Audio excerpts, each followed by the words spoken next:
future. Okay, so lalo na sa mga CGs, di ba? Kapag mag-handle na kayo ng patient, ito yung mga madalas na nakukuha ninyong patient. Okay, so in this module, the learners will be fully equipped on how to provide support with people with special needs, and learners will understand the pathophysiology of the common diseases among elderly. So let's start with type of diseases. So we have two types of disease. We have the chronic and acute diseases.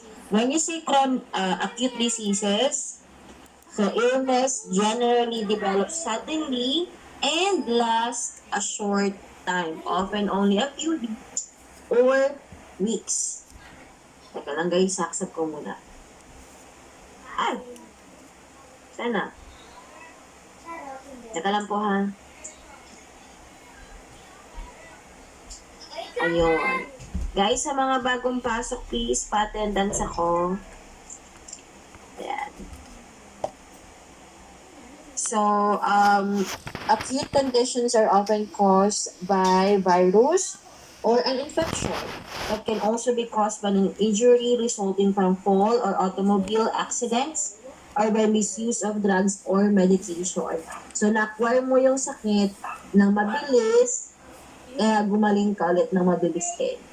Okay, so yan yung yung acute diseases. Normally, few days lang siya or weeks lang po ang tumatagal bago ka maka-recover. Samantalang si chronic diseases, it develops slowly and may worsen over an extended period of time, minsan months, minsan years, at minsan kahit mamatay ka na po, dala-dala mo pa rin yung sakit na to. At ang mga chronic diseases naman, most commonly, causes po siya ng unhealthy behaviors, pangit yung sedentary lifestyle mo, puro yung nutrition mo, mahilig ka sa fatty foods, mahilig ka sa salty foods, diba? Wala kang exercise or an alcoholic, you are a smoker, chronic smoker. Sometimes, because of emotional, for example, you have a mental problem, diba? Due to social, environmental, for example, your house is malapit po sa manufacturer o kaya sa mga factories, diba? Yung usok niya, tsaka yung waste product niya. Genetic factors such as cancer, play as a role. And also, ang pangit kay chronic diseases, hindi lang isang system yung affected niya. Pwede siya mag-lead into more complications at pwede po maapektuhan yung ibang system sa katawan natin. So, hindi lang siya nag-iisa sa isang system. Pwede maka-apekto yung iba.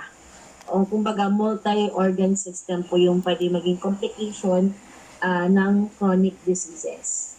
Okay, so isa sa mga chronic diseases na pag-uusapan natin ngayon ay si cardiovascular diseases. So these are all diseases related sa central nervous circulatory nervous system and si heart.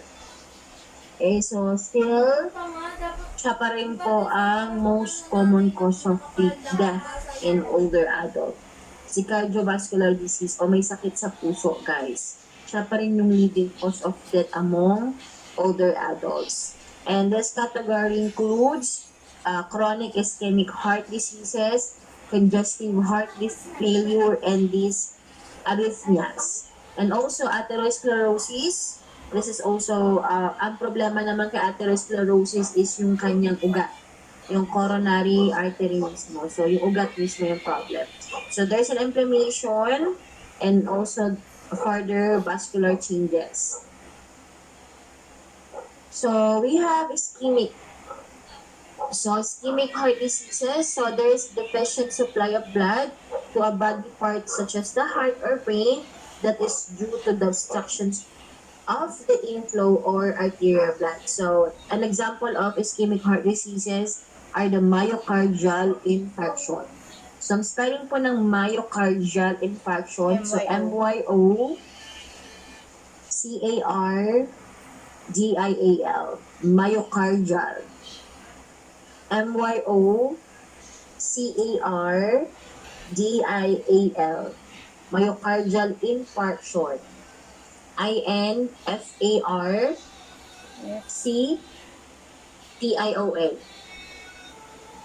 So those are myocardial infarctions and the angina pectoris.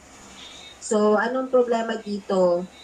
Nagkaroon po ng occlusion doon sa coronary artery. Si coronary artery guys, siya yung blood, yung ugat po na nagsusupply ng oxygenated blood kay heart. Okay? Or blood kay heart. So, anong nangyari, merong clot, may thrombus or embolus na nag-occlude doon sa ugat. So, nagbara po siya, kaya hindi makadaan yung blood sa heart. So kung hindi siya makadaan, naintig yung pag-flow ng blood, anong mangyayari? Pagkakaroon ng ischemia doon sa area. Okay? Kasi hindi nakulangan ng dugo. Pag natapos ng ischemia, magpo-cause ng pain. Kaya naman, ang pasyente mong may ischemic heart diseases, makakaramdam po muna ng chest pain. Okay? So, ang pinagkaiba niya kay angina pectoris, ang spelling naman ng angina, A-N-G-I-A-N, angina. A-N-G-I-N-A, angina pectoris, so P-E-C-T-O-R-I-S, so pectoris, angina pectoris. Ang pinagkaiba naman niya, kasi same lang din, nagkaroon ng occlusions, kaya lang, si angina pectoris kasi, pag once na nakaramdam ka ng chest pain, di ba? Pero pag once nag-rest ka, nare-relieve po ang chest pain. Sometimes you need oxygen or catapress kay angina pectoris, pero ang kagandahan, nare-relieve yung pain natin, ang chest pain. Si myocardial infarctions, kapag pinabayaan mo siya, magpaprogress po yan. So, nagkaroon ng chest pain ng patient mo. Tapos, ang nangyari, yung chest pain natin, nagre-radiate sa balikat at sa likod. So, hindi siya na-relieve even though nag-rest ng patient mo, nag-take na siya ng oxygen or catapress para lang talaga ma-dilate yung yung vessels natin. Pero nagpo-progress po yung kanyang chest pain. Aside from nag-radiate sa balikat, sa likod, nag-radiate din siya sa left arm mo. Your patient may felt anxious, tapos, parang nasusuka, nagpapawis, diba, sweating, tapos na parang kinakabahan siya. Okay, so lalong nagtitibok ng mabilis yung puso niya kapag na-stress siya. Kaya naman, minsan ang kinocomplain ng patient natin is parang may nakadagan sa dibdib niya.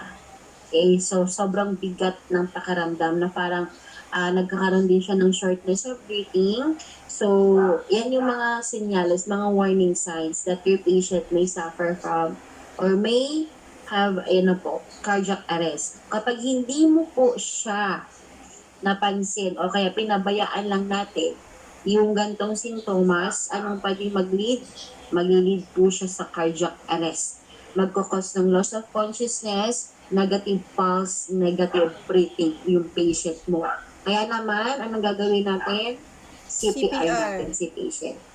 Kasi nag-lead na siya sa cardiac arrest. Kaya nga guys, kapag nagsabi pa lang ang patient mo na parang may nakatagan sa dibdib niya, na parang nangangala yung kaliwang kamay niya, yung likod niya, yung ganyan, di ba?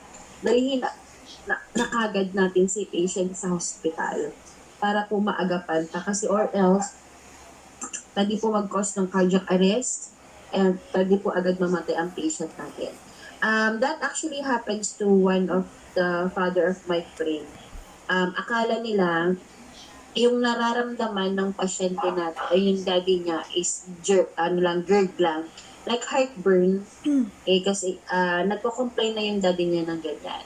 So, ang akala niya GERD lang, kaya parang nagkampante sila, na ganyan. Pero it turned out, cardiac arrest pala siya. So, after several hours, nahimatay yung daddy niya, nagbula yung bibig, trinay revive, nagpunta sa hospital, dead on arrival na siya. Ni-revive nila yung pasyente, yung daddy ng patient ko, ng friend ko, but hindi na siya na-revive. So, sobrang bilis ng nangyari. And also, late niya na kasi nabanggit sa akin na nagtanong siya na sa akin na, Ace, ba't ganito yung daddy ko? Nakakaramdam siya ng ano. So, late niya na nasabi sa akin na gano'n na pala yung nararamdaman ng daddy niya. So, parang after yung nasabi niya, yun, nag-cardiac arrest yung daddy na agad-agad. At ang bilis lang talaga guys ng nangyari. Sobrang bilis lang. Minuto lang siya. After niya sinabi sa akin, minuto lang, nag-collapse yung daddy niya, and then yun, dead on arrival siya. Ni-revive nila, kaso hindi na talaga siya na-revive. So, namatay yung daddy niya at that same day. Kaya guys, if someone in your family or if you're patient, ayun. Guys, sa mga bagong pasok, please pa-attendance ako. Kaya naman guys, sa mga, if you have a family or if you're patient man, di ba, nag-complain ng ganito, you have to make sure na dali na agad natin si patient sa hospital. Ay, sorry, ano ba ito? Yan. Dalhin na kagad natin si patient sa hospital para maagapan pa. Kasi sobrang bilis lang yan. Remember, ang golden time natin sa CPR is 6 minutes. So, kailangan ma-revive mo si patient within 6 minutes or else magpo-cause siya ng brain damage. Kaya talagang hindi na siya na-revive. Nag-try mag-revive yung mga doctor sa hospital, pero wala talaga kasi dead on arrival talaga siya. Nakuha natin guys. Hello? Yes, ma'am. Next naman, very good. We have congestive heart failure. Teka lang guys, na kasi may pumapasok pa po. So next naman is CHF or the congestive, ano ba to? Sorry guys, ayan. Congestive heart failure. So, ano nangyari man dito, there is cardiomegaly. So, when you say cardiomegaly, lumaki ang puso natin. So, cardiomegaly. So, CARGIOMEGALY. So, cardiomegaly. So, lumaki ang puso natin. Lumaki siya. O kaya naman napapalibutan ng gawing taba.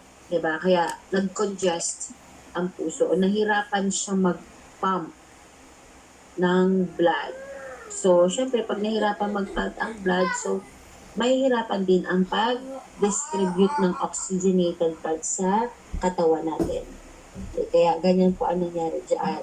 So, mahihirapang tumibok, mahihirapang mag-supply, and sometimes mag-fail yung puso, di ba, mag-function, and then may lead again to cardiac arrest kapag hindi po natin siya trinit agad.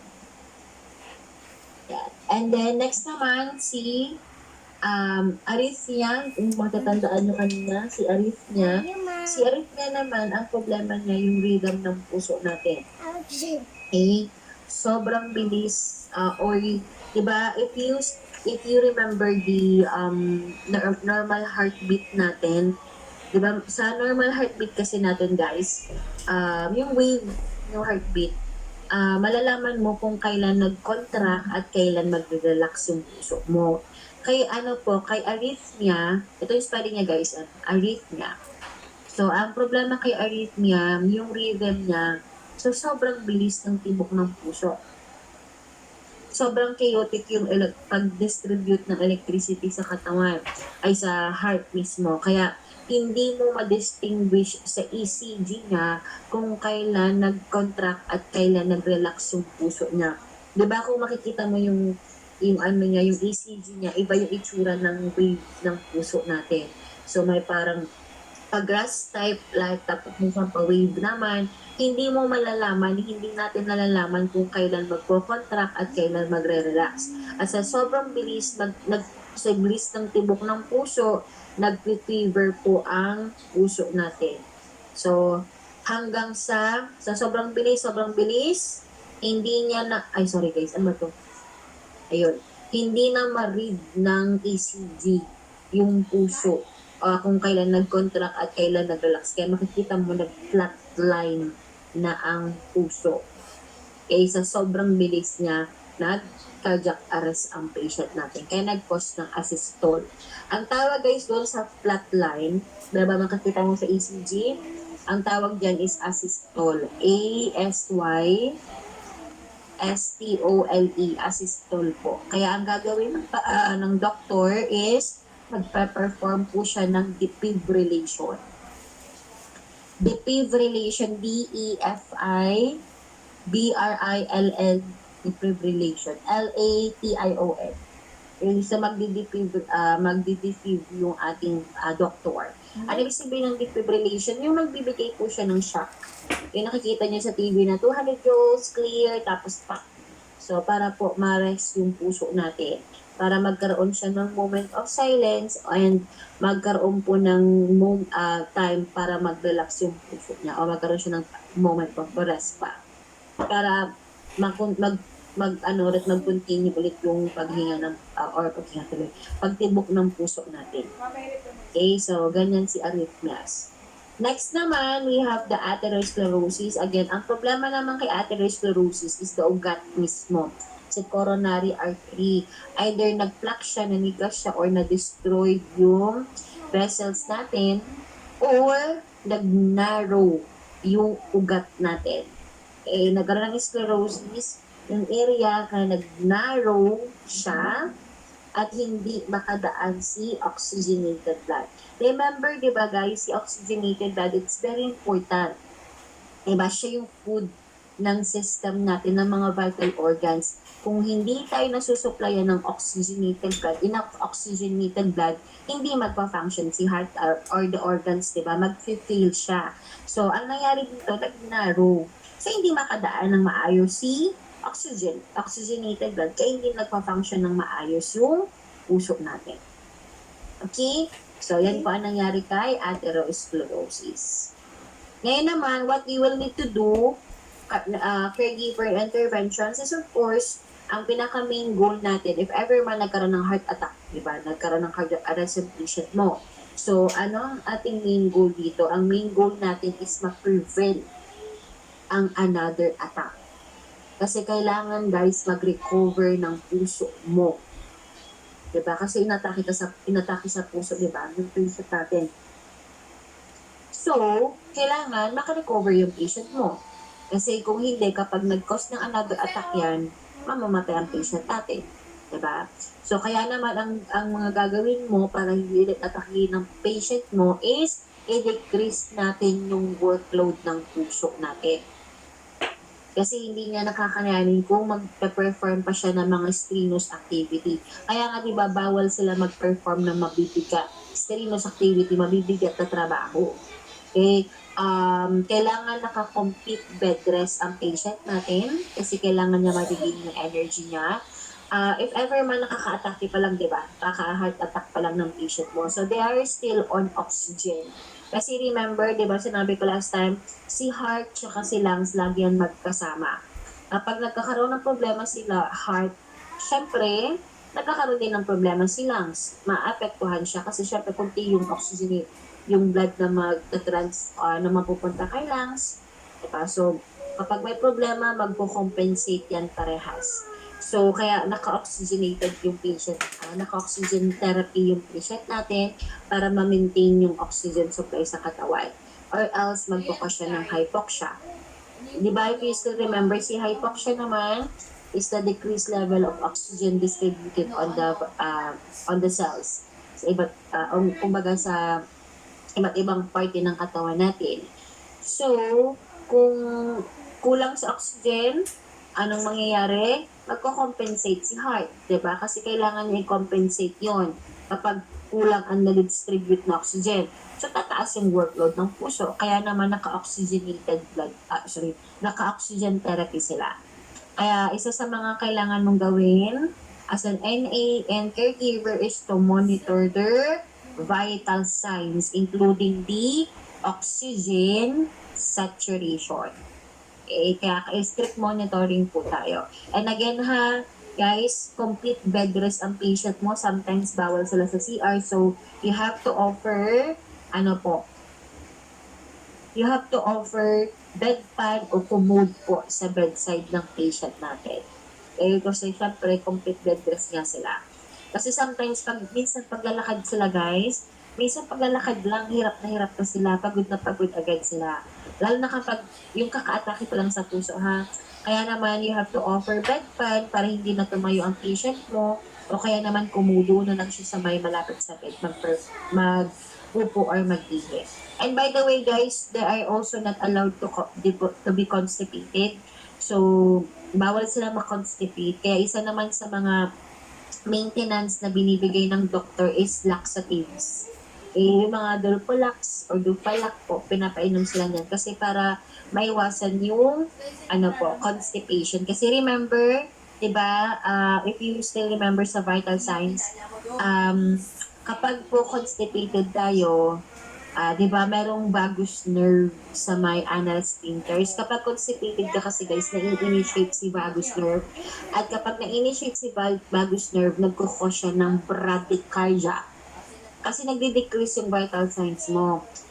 Specifically si pulse rate, so magkakos ng bradycardia.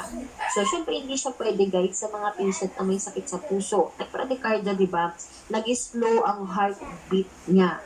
So, syempre, as a compensation ng puso, di ba, kasi ganyan talaga katawan natin. Every time na may bumababa, may tumataas, may nagbabago, laging kinocompensate yan ng katawan. So, kapag nag-bradycardia, ang patient mo kasi na-initiate because of constipation, anong mangyayari? Ibilisan ng tibok ng puso niya kasi nag-bradycardia eh.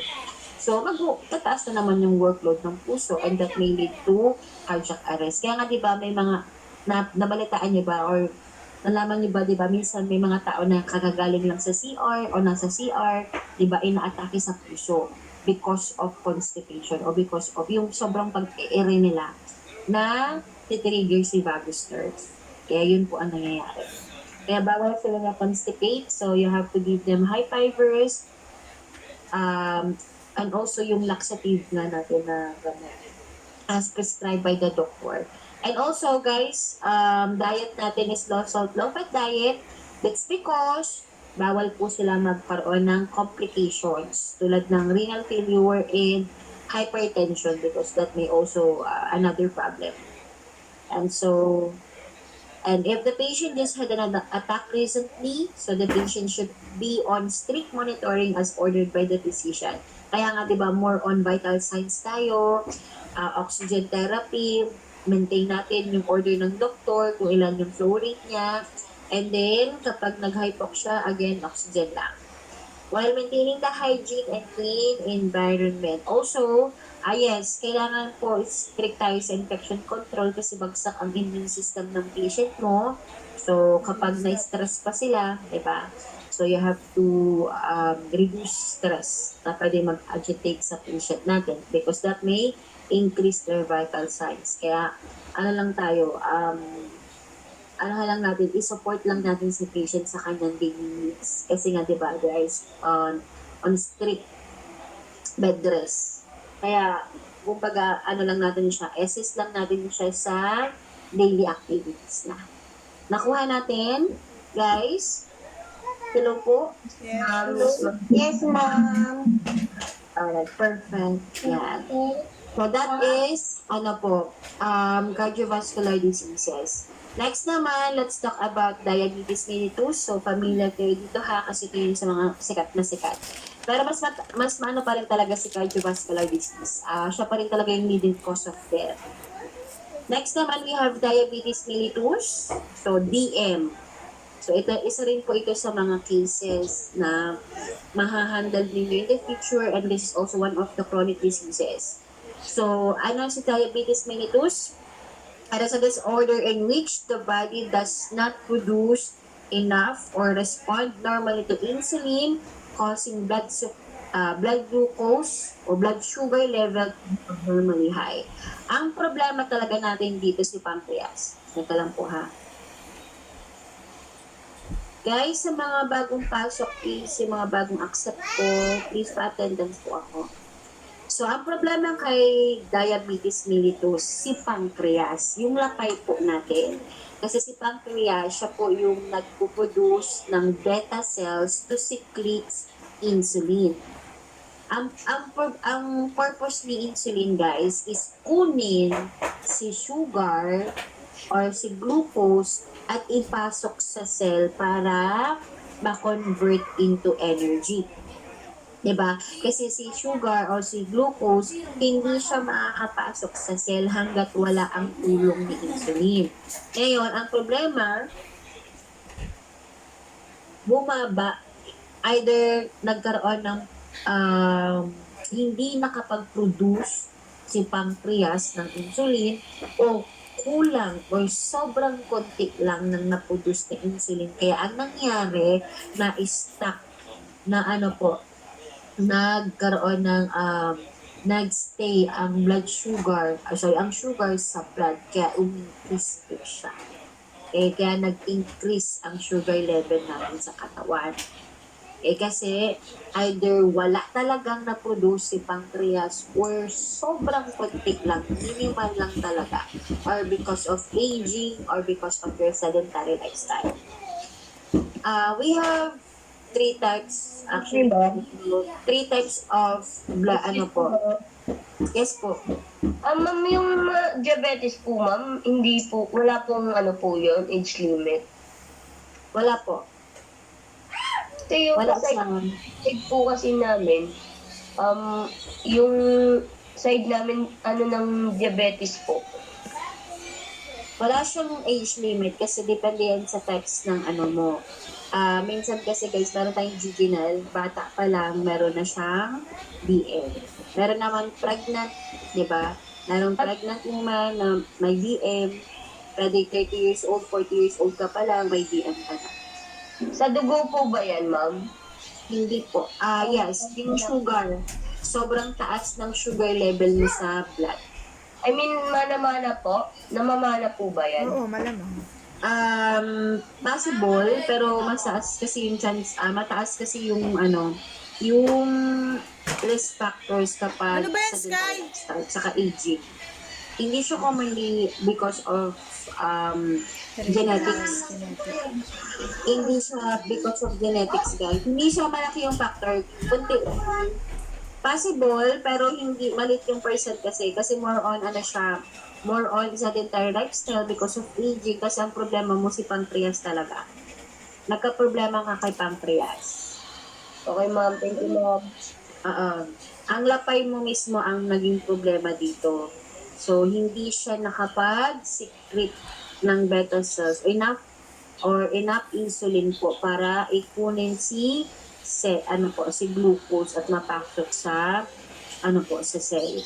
Kaya ang nangyari, tumaas yung level ng sugar mo. So, ito yung mga different types. Number 1 is type 1. Type 1 diabetes mellitus. Okay, so dito, Ibig sabihin po, pag may problema na yung lapay mo, expected mo na magkakaroon ka na ng diabetes. Apo. Ganun po. Yes po. Basta guys kung ang problema talaga si insulin. Kapag hindi po enough yung insulin na binibigay, napoproduce niya, magtataas yung sugar level. Matik siya. Si pancreas.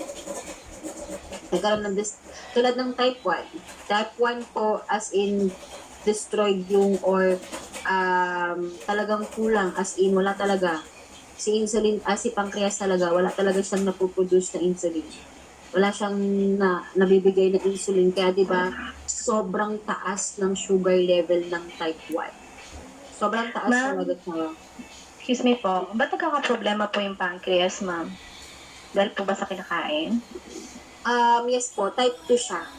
Type 1 pa yung autoimmune. Mismong yung katawan, yung pancreas talaga mismo yung na-distract, nagkaroon ng problema. Nasira talaga siya. Sa type 1 yon. Sa type 2 naman guys, which is yung yung type 2 naman guys, ito yung because of aging, sa sobrang tanda mo na, nag-deteriorate na yung function ng pancreas mo or because of your sedentary lifestyle.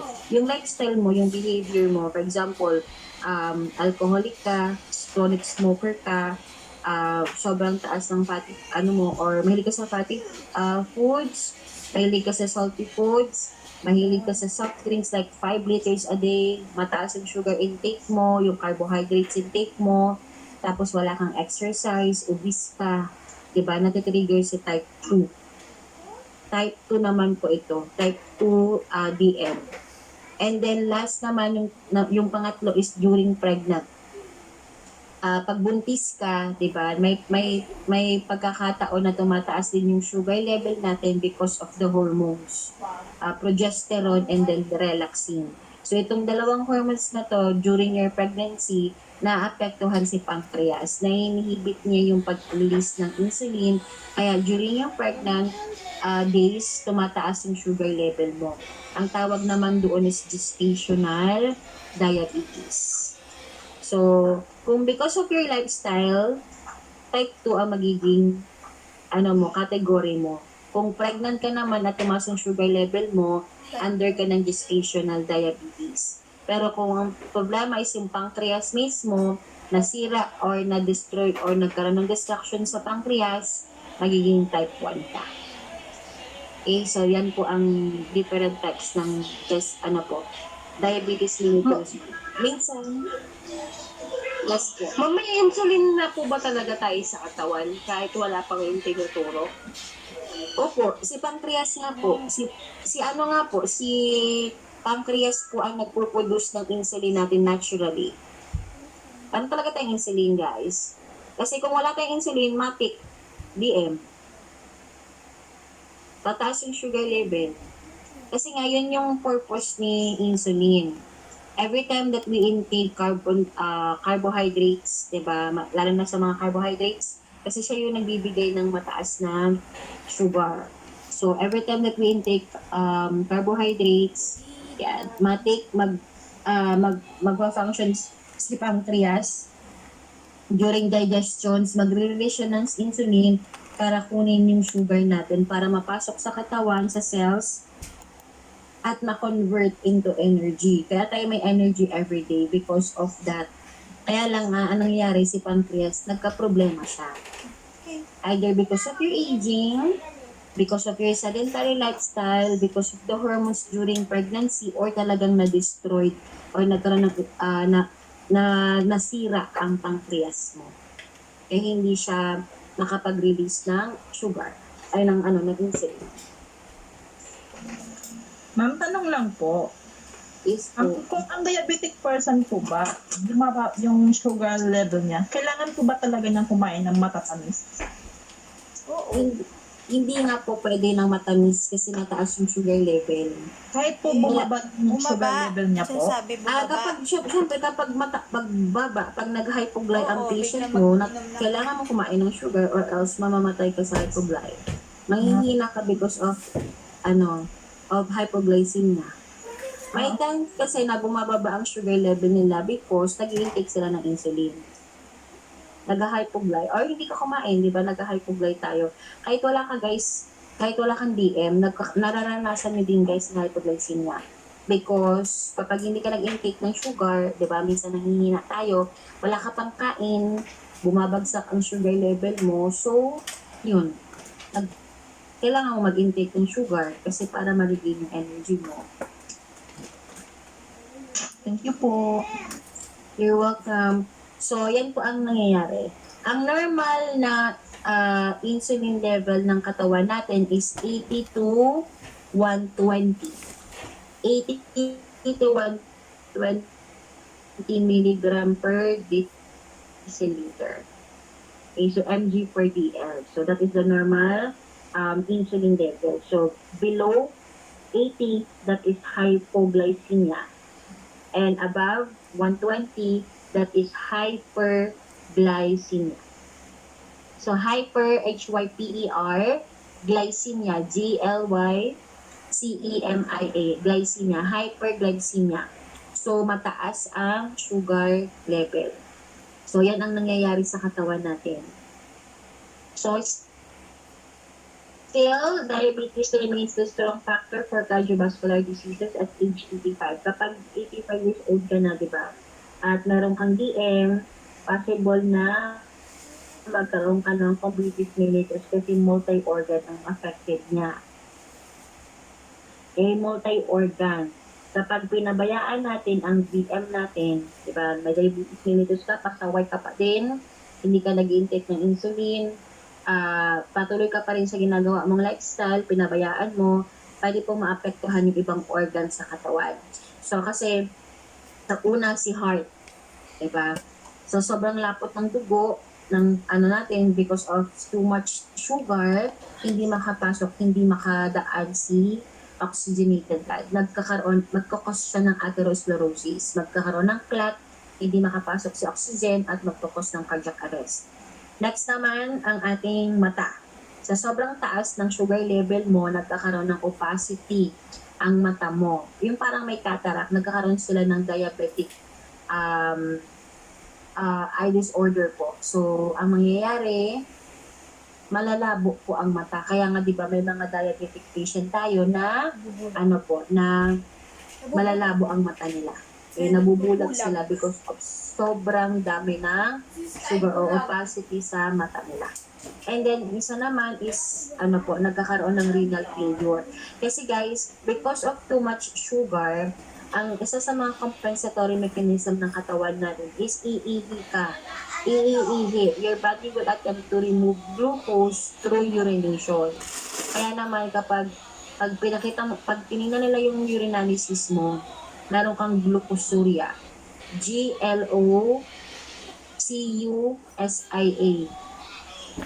Suria. Glucosuria. So, glucosuria. So, ibig sabihin, there is a presence of glucose in the urine. Yun ibig sabihin ng glucosuria. Kasi isa yun sa mga ginagawa ng katawan natin in attempt to remove the sugar in the body. So, i-release yan sa, sa urine natin. And in the long run, kapag patuloy pa rin talaga, pinabayaan yung DM, magkakos po siya ng renal failure. Kaya nga, diba, some of your patient na may diabetes, nagda-dialysis. Nagda-dialysis po sila. Kasi nasira na, nag-fail na si renal failure, si kidney. And also, aside from that, hypertension. Kasi sabi, sa sobrang lapot ng katawan ng dugo mo, hindi na makapass through si oxygenated blood. Kaya ang gagawin, i-increase niya yung blood pressure mo para ma-distribute ng maayos si oxygenated blood throughout the body. At ito pa, diabetes is also associated with peripheral arterial disease and peripheral neuropathy. Especially yung mga peripheral areas natin tulad po ng kamay tsaka paa mo. So, 'di ba, dahil sa lapot ng dugo, 'di ba? So hindi na ma-distribute ng maayos yung yung oxygenated blood sa kamay mo tsaka sa paa. Kaya nagkakaroon ng neuropathy. Kaya naman, 'di ba, nagkakasugat sila.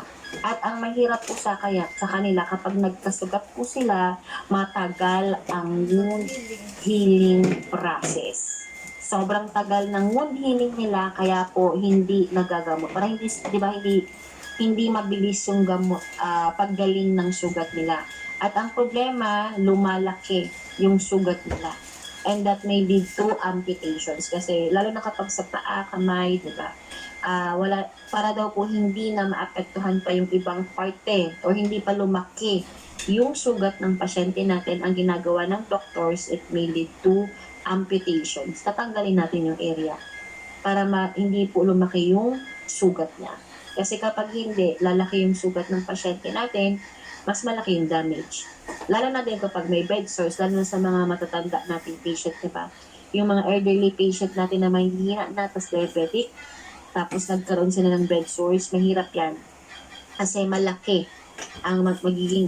yung sugat na mangyayari kasi nga mabagal yung healing process. Sobrang bagal ng healing process nila. Excuse me, ma'am. Yes po. Di ba, ma'am, pag mga ganon, nagsusugat, di ba may uod na po yun? O wala na? Sorry.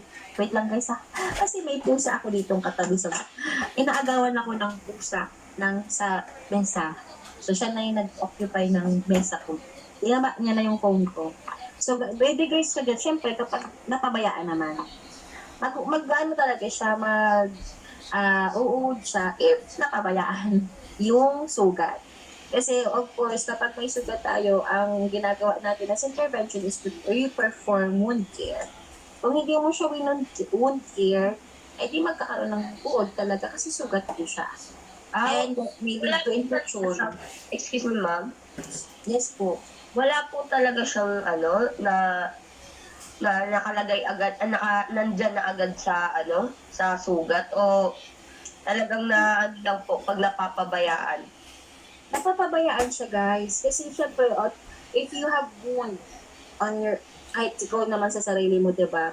Kailangan gamutin mo siya, i-treat mo siya. You have to do wound care in order for it not to be infected. So, pag nagkaroon na yan ng uod, so that's not good. That's is a bad indication that someone is pinapabayaan yung sugat or because grabe na yung ng sugat niya, infected na yung sugat niya. Infection yun, guys, hindi siya pwede magkaroon ng uod kasi lalong lalaki yung sugat niya, lalong ma-infect yung sugat niya. Kailangan yun. Paano po yun, ma'am? Kailangan pong balutin yung sugat lang. Yes po, kailangan talaga natin siya i-wound dressing. Diba pag may sugat tayo, you have to put dressings. Meron din nga tayong mga nilalagay na solutions, diba? Like meron tayong NSS, you have tawag dito, hydrogen peroxide, pwede mo lagyan ng suka or Sunrox in order to clean or to clean the wound. Kasi Gayon kapag nakabalot po. ha? Matutuyo naman po siya kahit nakabalot yung sugat. Yes, kailangan mo talaga siyang i-dressings kasi you have to cover the wound to prevent further injury. Diba? To prevent further contamination and infection. Kailangan talaga natin siya in-wound dressing. I-dressing talaga natin yung kasi kapag hindi, guys, mapapabayaan talaga siya. Kasi remember, sobrang taas ng sugar level, baka nga magkaroon pa yan ng langgam. Diba, nalanggamin pa yan. Yung iba, minsan. So, sobrang Yung tamis ng dugo nila. kasi sobrang taas ng sugar, so matamis yung nila. Kahit nga nag-split lang sila kahit 'di ba dumura lang sila. Yung dura nila, guys, nilalanggam, kulay black. Kahit Ma'am, mamaya meron sila. din po ako nakilala, ma'am, na babae, diabetes siya, bata pa lang. Pati yung, di ba, yung panty niya nilalanggam after niya magbubad. Yes po. Kasi sa secretion, lumalabas yan sa sweat. Kasi yun yung way natin ng pag-release ng kasi i-compensate yan ng katawan. I-release yan ng katawan mo. So, sa sweat, pwede sa secretions niya, sa ihi, di ba? Siyempre, naihian yung panty niya. Sa spit, di ba? Kapag dumura ka lang, guys, even dura. Pag dumura ka lang, di ba, sa laway mo, mataas yung sugar. Kaya nilalanggam yung pati yung nila, dura nila, pati yung panty, pati yung sa CR, di ba? Kaya pag tinignan mo yung CR nila, minsan may mga langgam na kulay black madalas. Kasi nga, nire-release yung sugar natin. Kahit sa mga body secretions. Kaya nga, di ba guys, pag may sugat, wag nyo talaga silang wag mong papabayaan kasi mag-focus ng contamination. Kaya nga, di ba sabi dito, regular food examinations are critical for people with diabetes. Kasi kapag pinabayaan mo yan, it may lead to amputation, lalo na pagkamay sa paa. Amputate yan. All you have to do is regular walking to improve circulation in the legs. Kaya nga, di ba, yung mga matatanda natin, wag natin ipa-stack natin sa room. Kailangan lang magkagalaw-galaw. Kasi, or else, syempre, hindi mag-improve yung circulation nila. Diba? You have, palakad-lakarin natin yung patient natin. Kung kaya mag-ambulate ng patient mo, mahina lang talaga, you can give them assistive devices tulad ng cane tsaka walker para lang makalakad-lakad yung patient mo para nag-i-improve yung circulation sa paa. Or else, mag-lead talaga siya into foot ulcers. Tsaka guys, mahirap yan kasi ang bagal talaga ng wound healing process nila. Sobrang bagal, kaya matagal mag-heal. Kaya di ba kaya mabilis yung progress ng ng sugat nila kasi matagal yung healing process. Kaya nga di ba sometimes it may lead to amputations talaga. Pinaputol talaga siya. So, yes po. Kasi ma'am, pag binabalot po, lalong lumalaki, ma'am. Lumalaki? Lumalaki Kasi, pag binabalot tapos lumalaki po. Lalo lumalaki. Okay. May ganun po ba yun? O, ano normal po? That's the reason why we cover the wound to prevent further injury. Ano, may gamot ba siyang iniinom? Aside from, or nililinis yung ano? Meron po. Mas Meron regularly ka dapat nag-clean ng wound mo. Regularly at meron tayong medications for that. Meron siyang insulin. Anong medications ini-intake niya? Hindi ko po kasi alam, ma'am. May lola ko po kasi. Dati pa po yun, ma'am. Nakikita ko lang nung bata ako. Kailangan kasi guys, syempre maintenance siya. You have to take insulins, you have, tawag dito, i-diet mo, and then, meron tayong gamot para sa sugar. Regularly dapat yung Ibig sabihin, ng ano siya. ano lang po yun? Normal po yun? O sadyang lang po siya? It's not normal, ha? Ano Diyan, po? lumalaki lang po siya. Lumalaki lang po yung ano kasi pasaway, ganun. Possible. Yes, that could be a factor. Kasi kung pasaway siya, tapos syempre guys, compliance mo yun. If you have a wound already, dapat alam mo that you have to clean the wound. Kasi yun yung magiging problema nila. Kung ayaw mo ma-amputate yung paa mo, dilinisin mo. Sorry. Oh my God, yung mga pusa. Yung ano tawag dito, kung ayaw mo ma-amputate yung paa mo, or kung ayaw ng pasyente mo mawala yung paa mo, you have to take care of your wound. Because iyan yung mga isa sa mga reasons kung bakit ina-amputate, pinuputol yung area. Kasi napapabayaan. Saka sa progress na din yan. Kaya nga diba, ang problema ng mga tao is compliance. Compliance ng medications, compliance ng pag-balance diet. Diba? Kung pasaway ka pa rin talaga, di tayo tataas yung sugar level mo. Mahirap siya. Compliance talaga siya, guys. In other words, you have to take care of yourself. Lalo na kapag kayang-kaya mo naman. Kasi kung hindi, pasaway ka, mas trigger siya into, serious problem. Kaya nga, diba, nag-lead siya into more complications kapag hindi po natin sila inaagapan. Kaya nga, some of our patients, nagkukuha sila ng mga caregiver to take care of them.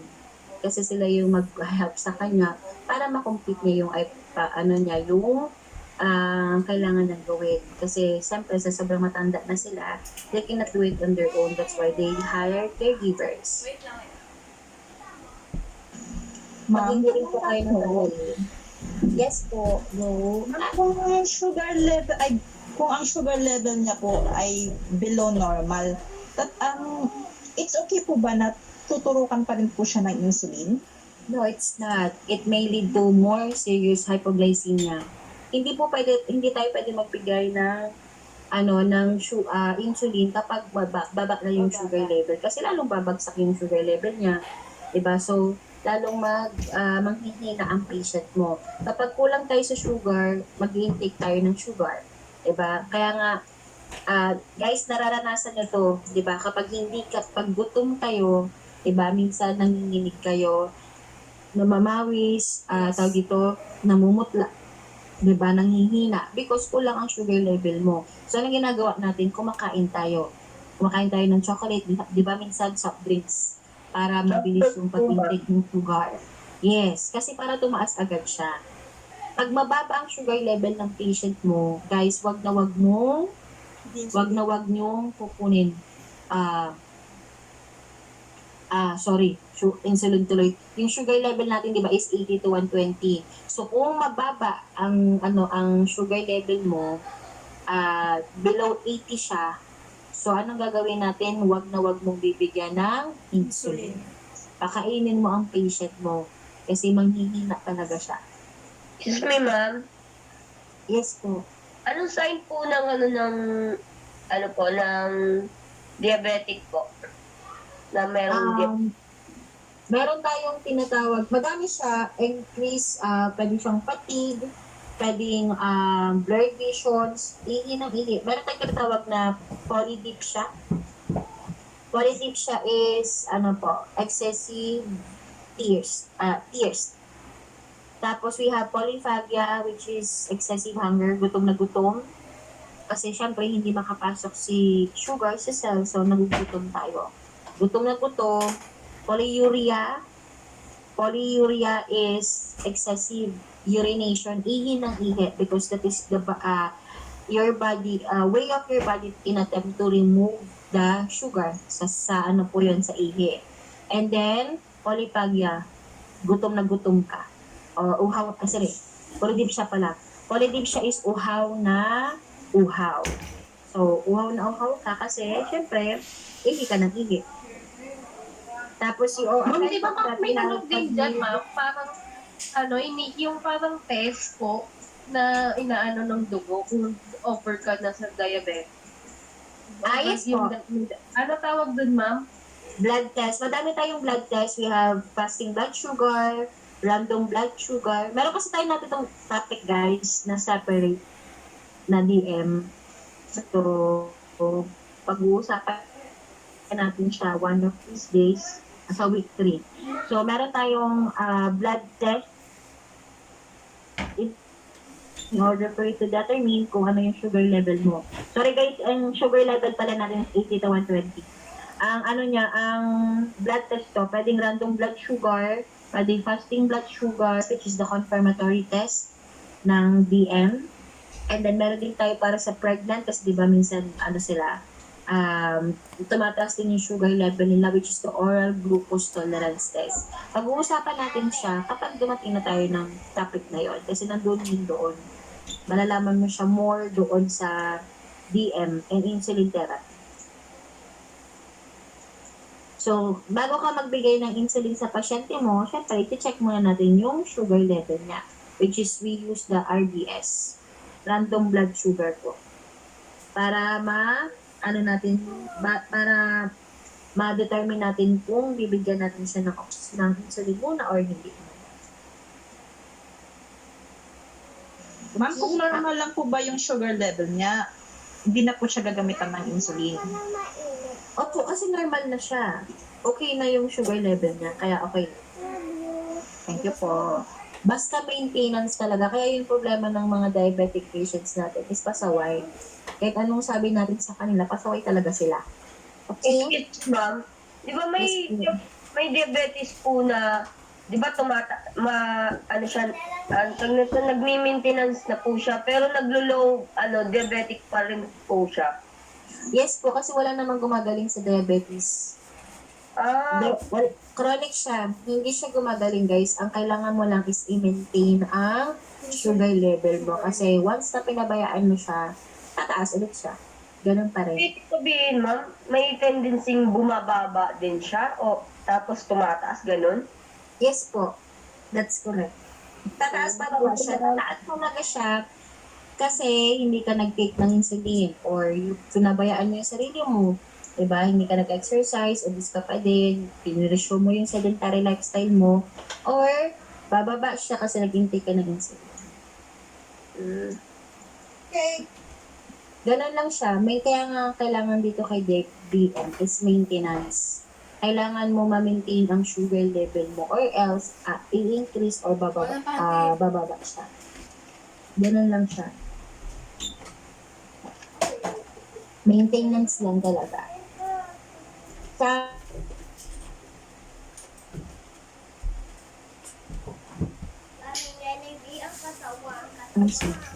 If you want to maintain your sugar level, you have to follow the prescription ng ginawa sa'yo ng doktor, in-advise sa'yo ng doktor. Or, of course, ikaw mismo, diba? Idaan mo sa diet. Una, bawasan natin yung sugar intake. Bawasan mo yung carbohydrates mo, yung intake mo ng carbohydrates. Ang white rice is mataas sa carbohydrates. Kasi diba si carbohydrates, siya yung main source ng energy natin. So kung mahilig ka sa white rice, 4 na rice ka, bawasan mo ng 1 na lang. I-half rice mo. Kung hindi mo kaya, ay di mag-brown rice ka, red rice, black rice ka. Para ma-lessen yung sugar intake mo. Yung carbs intake mo.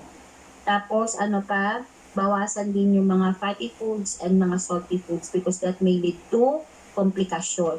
Pwede ka magkaroon ng renal failure and hypertension. Diba? And again, sabi ko kanina, diabetes is still strong risk factors for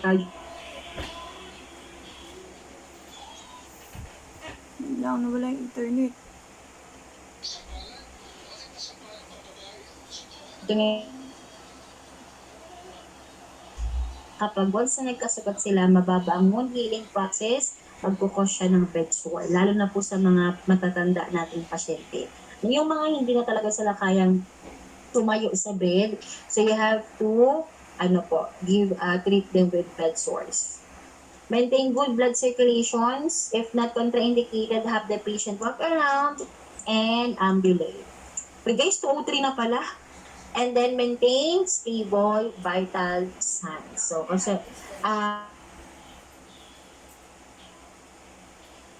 kasi nga diba, because of the salt, tawag dito, kaya kailangan may EM patients natin, meron pong binibigay na gamot para sa high blood. Meron din silang gamot para sa heart. Lalo na kapag may problema sila sa heart. Kaya kahit continue mo lang yung pag-inom ng gamot nila everyday. Kasi or else, yun yung mangyari. Naapektuhan pa rin yung tao natin. Tataas pa rin yung sugar level, mag-increase yung blood pressure, tapos yan, may lead to another problem. Kaya dito guys, maintenance talaga and compliance ng pasyente. Kasi kung pasaway ang pasyente mo, pasaway ka, for example, ikaw mismo may DM ka, edi yun yung nangyayari sa'yo. Okay? Ma'am, may question po. Yes po. Ma'am, di po, may yung ma'am, di ba yung ugat natin, doon tayo nag-aano ng oxygen. Minsan po, pag may magkakabit ng dextrose, di ba sa ugat po yun, ma'am, na pumuputok yung ugat, ano po nangyayari? Or ano po nararamdaman ng patient? Mamamaga, masakit siya. Kasi Mamamaga guys, lang siya, ma'am. Wala tawag nang dito. conflict na mas malala. Mamamaga, namabasak po yung yung ugat niya. Pumuputok kasi, tawag dito, yun naman kasi guys, maliliit kasi yung ugat nila. So, Opo, ma'am. Kasi yung may ganun po kasi, yung mga anak kasi, ma'am, maninipis talaga yung ugat nila. Kaya pumuputok. Teka lang guys